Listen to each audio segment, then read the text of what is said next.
Hello बच्चों, let's read this question. The question says sodium extract of an organic compound on acidification with acetic acid and addition of lead acetate gives a black precipitate. The organic compound contains option A nitrogen, option B halogen, option C sulfur, option D phosphorus. The key concept for this question is qualitative analysis of organic compounds.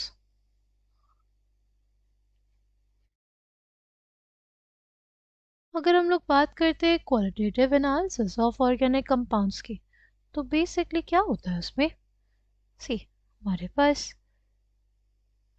लासेनी test perform किया जाता है, ठीक, उसमें sodium metal का टुकड़ा लिया जाता है, ठीक, उसको ऐड कर दिया जाता है एक इग्निशन ट्यूब में। फिर उस इग्निशन ट्यूब को क्या किया जाता है? उस इग्निशन ट्यूब को हीट किया जाता है। तब तक हीट किया जाता है जब तक वो रेड हॉट ना हो जाए। फिर वो जो हमारे पास सोडियम मेटल होता है वो एक सिल्वरी ग्लोब्यूल में बदल जाता है, ठीक। सिल्वरी ग्लोब्यूल में बदलने के बाद उसमें बेसिकली हम लोग एडिशन करते हैं किसका? ऑर्गेनिक कंपाउंड का। किसका? ऑर्गेनिक कंपाउंड का। फिर उसको और हीट करते हैं, ठीक। फिर उसको ट्रांसफ़र कर लेते हैं एक चाइना डिश में जिसमें होता है 10 to 15 ml water, distilled water, ठीक। फिर हमारे पास जो बंसन बर्नर होता है, ठीक, बंसन बर्नर होता है, उसको सेट किया जाता है, ट्राइपॉड स्टैंड लगाया जाता है, ट्राइपॉड स्टैंड पे वायर गॉज लगाया जाता है, वायर गॉज पे ये चाइना डिश को रख दिया जाता है, ठीक। अब इसको हीट किया जाता है 5 to 10 मिनट्स। फिर इसको ट्रांसफ़र कर लिया जाता है एक टेस्ट ट्यूब में with the help of funnel. Funnel में क्या लगा रहता है? Filter paper. ये जो लिक्विड कलेक्ट किया जाता है इसी को हम लोग क्या बोलते हैं? Sodium extract. सोडियम एक्सट्रैक्ट इसलिए बनाना ज़रूरी है क्योंकि हमारे पास जो ऑर्गेनिक कंपाउंड्स होते हैं उसमें एलिमेंट्स कोवलेंटली बॉन्डेड होते हैं। अगर कोवलेंटली बॉन्डेड रहेंगे तो वो डिटेक्ट नहीं हो सकते क्योंकि कोवलेंट बॉन्ड्स को तोड़ना आसान नहीं होता।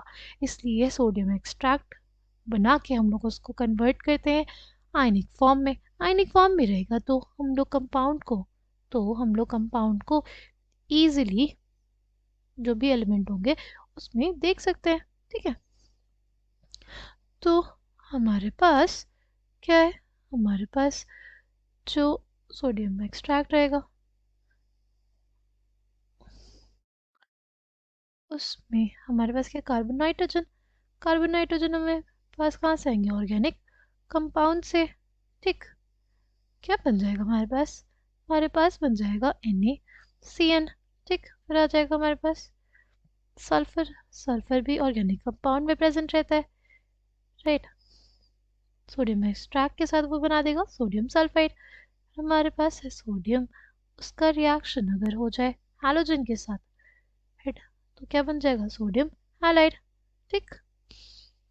ना अगर हम लोग बात करते हैं कि सोडियम एक्सट्रैक्ट बना ऑर्गेनिक कंपाउंड का एसिडिफिकेशन किया गया उसका एसिटिक एसिड के साथ और उसमें डाल दिया गया लेड एसिटेट, तो हमें ब्लैक प्रेसिपिटेट ऑब्टेन हुआ। क्या हो सकता है हमारे पास एलिमेंट? ये पूछा गया है ना बेसिकली।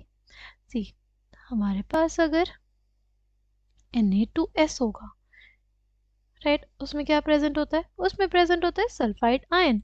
सल्फाइड आयन अगर लेड एसिटेट यानी Pb+2 के साथ रिएक्शन देता है तो बना लेता है PbS, lead sulphide, which is black in colour, right. तो इससे हमें क्या कंफर्म होता है कि जो ऑर्गेनिक कंपाउंड होगा उसमें क्या होगा? सल्फर होगा, ठीक। Correct answer for this question will be option C. I hope you understood it well. Thank you and all the best.